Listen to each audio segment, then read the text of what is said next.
Hello student, मैं सनी आप सभी का स्वागत करता हूं आपके अपने चैनल इलेक्ट्रिकल रिसर्च एकेडमी के ऑनलाइन पोर्टल पे।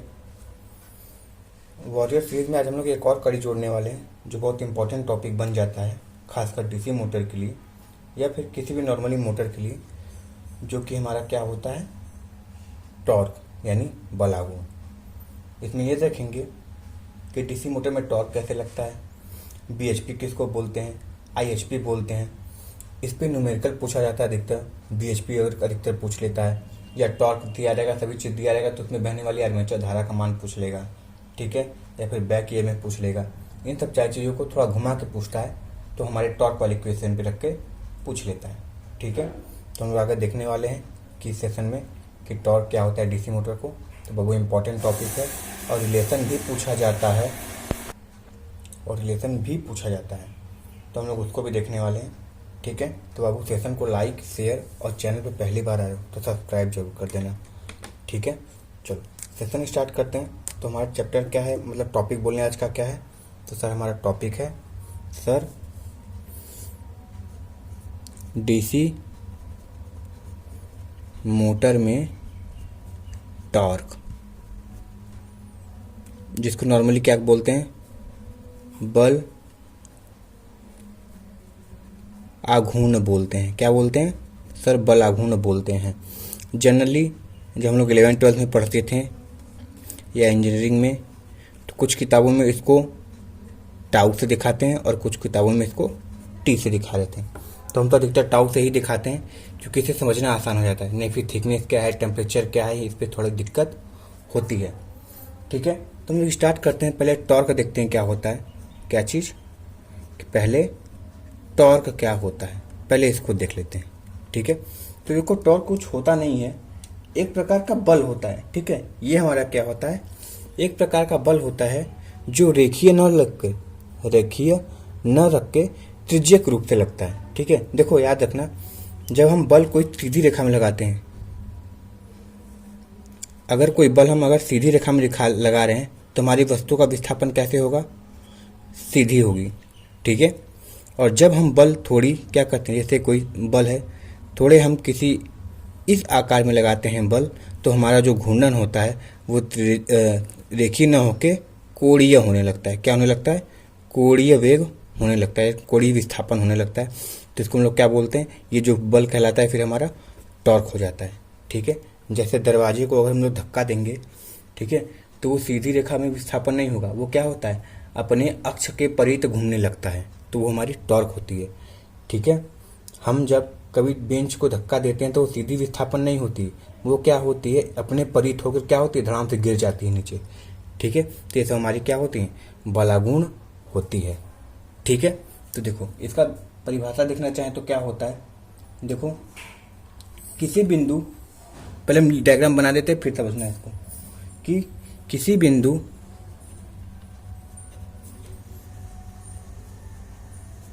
ओ पर यानी ओ के परित, ठीक है, परित अक्षीय त्रिज्या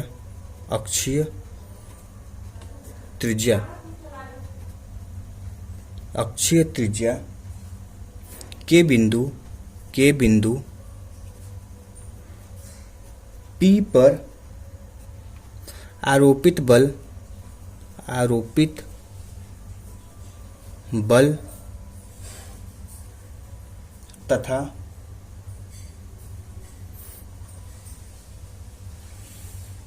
उसकी त्रिज्या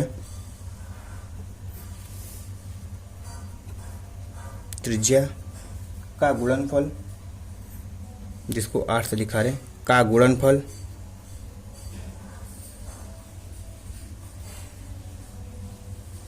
हम फल लिख रहे थे, गुणनफल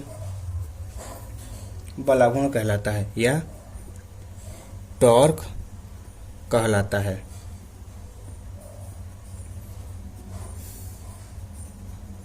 देखो एग्जाम्पल समझना, जैसे डायग्राम बना देते हैं।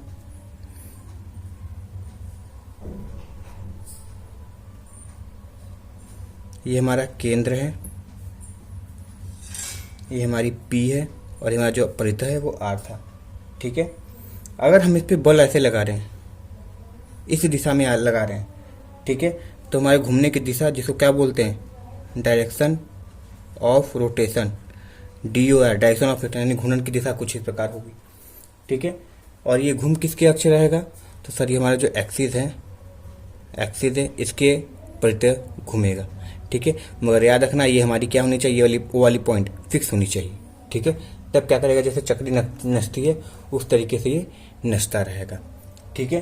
तो इसके अगर परिमाण की बात करें तो देखो यही हमारा होता है टॉर्क। जैसे तुम कभी ट्रैक्टर खोले हो, ट्रैक्टर का स्क्रू खोलते हो जब पंचर वंचर हो जाता है, फिर ट्रक रखा या फिर बाइक का ही खोलोगे, तो तुम क्या करते हो, कसने पे खोल लिए, पंचर बना के लगाते हो, तो पहले क्या करते हो, पहले हाथ से कस देते हो, फिर उसमें रेंच लगाते हो कि और टाइट हो, फिर जब और टाइट करना चाहते हो तो रेंच में भी पाइप फंसा के लगाते हो। क्यों, क्योंकि हमको पता है कि सर जैसे जैसे ये आर का मान बढ़ता चला जाएगा हमारे एफ का मान परिमाण भी बढ़ता चला जाएगा, यानी जैसे जैसे आर बढ़ता चला जाएगा हमारे एफ का भी परिमाण बढ़ता चला जाएगा, यानी क्या हो जाएगा, हमारा बल भी ज़्यादा लगेगा अगर आर बढ़ेगा तब।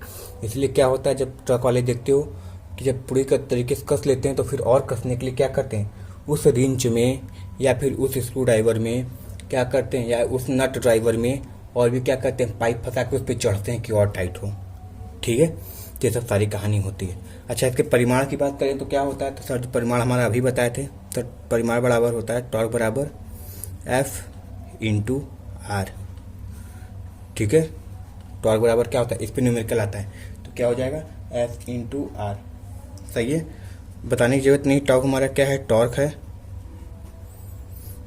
F क्या है, बल है, तथा आर क्या है, त्रिज्या है, यानी वो हैंडल कितनी लंबी थी तुम्हारी जो नट खोल रहे थे या कस रहे थे, त्रिज्या है।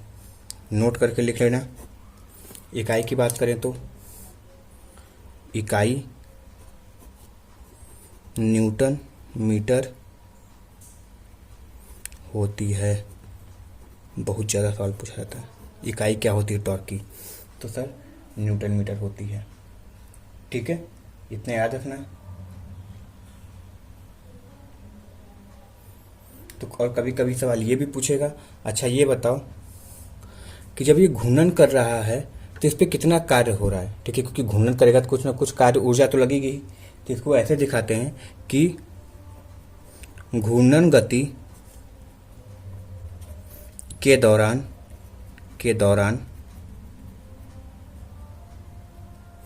प्रति मिनट किया गया कार्य। अब ये कितना होता है इसको ध्यान देखना है। हमको पता है कि सर होता क्या है एक्चुअली, फार्मूला ये इंपॉर्टेंट पॉइंट है। हमको पता था एक्चुअली होता है W बराबर बल गुणे विस्थापन, यही है।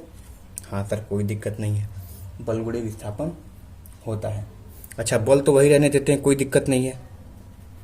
विस्थापन कितना हो रहा है जी, विस्थापन तो यही हो रहा है ना, ये पॉइंट उठकर एक चक्कर लगाने में इतना समय, उसी को आरपीएम बोलते हैं ना, ये घुस के गया इतना हो गया, ठीक है। तो कितना लगा, तो लगा पूरा 2πr, ठीक है। एक चक्कर लगाने में कितना लगा, 2πr जगह लगा, क्योंकि हमको पता है ना कि उसको क्या बोलते हैं, परिधि,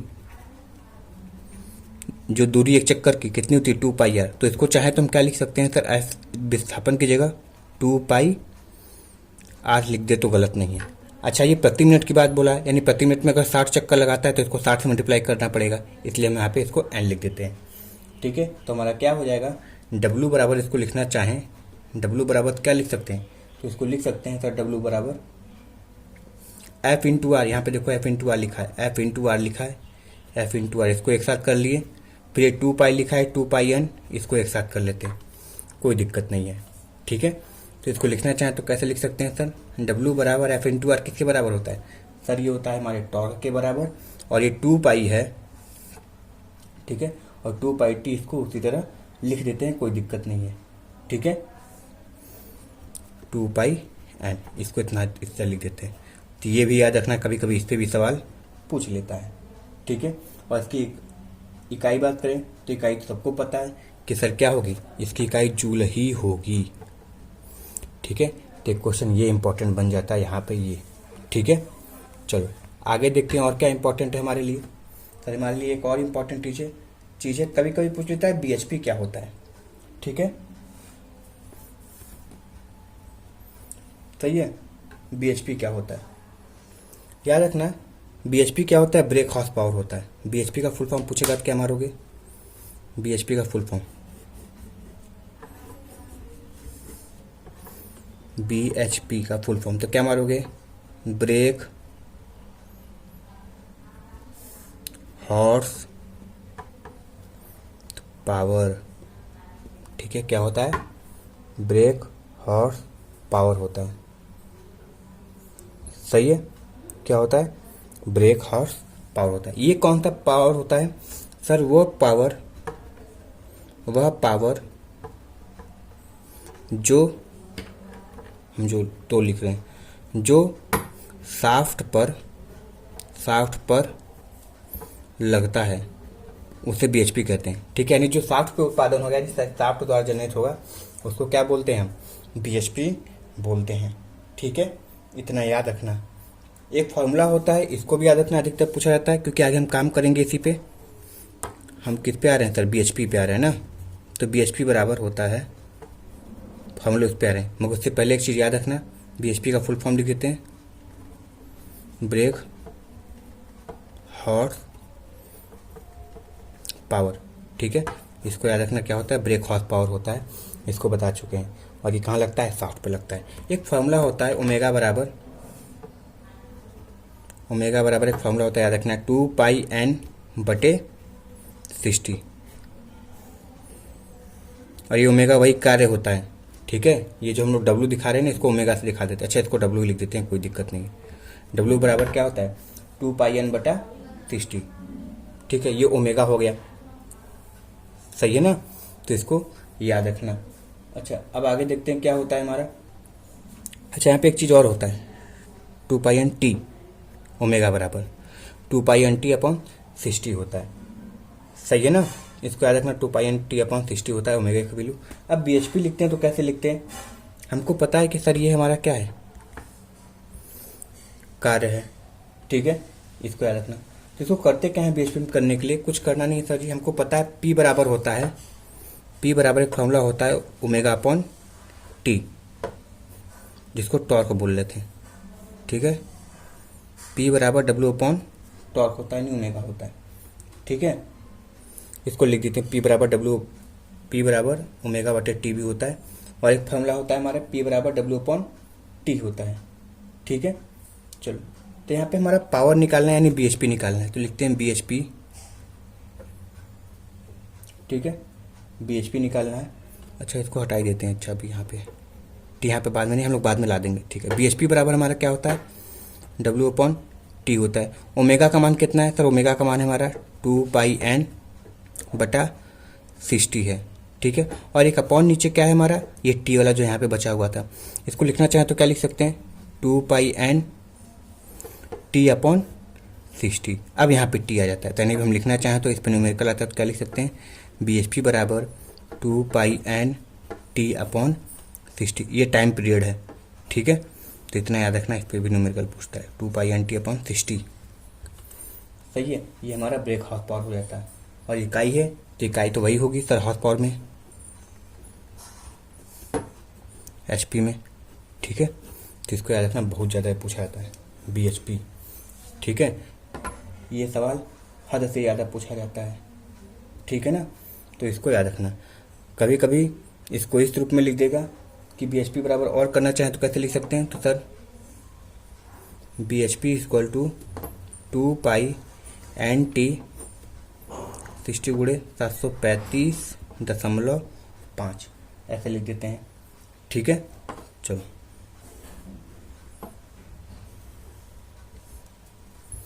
सही है, ये हो जाता है। ये ओमेगा नॉर्मल चल रहा था, कोई दिक्कत नहीं है। जब इसको बीएचपी में बदलते हैं तो अच्छा, यहाँ पे नीचे 735.5 से मल्टीप्लाई भी करते हैं। ठीक है, 735 अगर बीएचपी में बदलते हैं तो हॉर्स पावर में बदले हैं ना, जो नॉर्मल पावर थी पी बराबर W/T पढ़े थे हम लोग, ω/T, उसको जब इसमें बदलते हैं तो 735.5 से भाग भी देते हैं। ठीक है, चलो, अब अगला टॉपिक देखते हैं, जो कभी कभी पूछ लेता है कि आर्मेचर टॉर्क और ब्रेक हॉर्स पावर के बीच में संबंध बताओ। ठीक है बाबू, सेशन को लाइक शेयर जरूर कर देना। ये लास्ट टॉपिक है हमारा, जो क्वेश्चन पूछता है कि ये बताओ कि आर्मेचर टॉर्क और ब्रेक हॉर्स पावर के बीच में जो संबंध होता है वो कैसे निकालते हो तुम। सही है। तो हमको पता है कि सर जी क्या होता है, P बराबर होता है ओमेगा बटा टी। आर्मेचर ऐसे लिख देते हैं, आर्मेचर करंट, या लिख देते हैं आर्मेचर करंट बैक ईएमएफ, ठीक है, टॉर्क के बीच संबंध, यानी सब में देख रहे हैं, ठीक है, इन सब के बीच के संबंध की बात हो रही है। पसीना होने लगा, चलो अभी सूख जाएगा।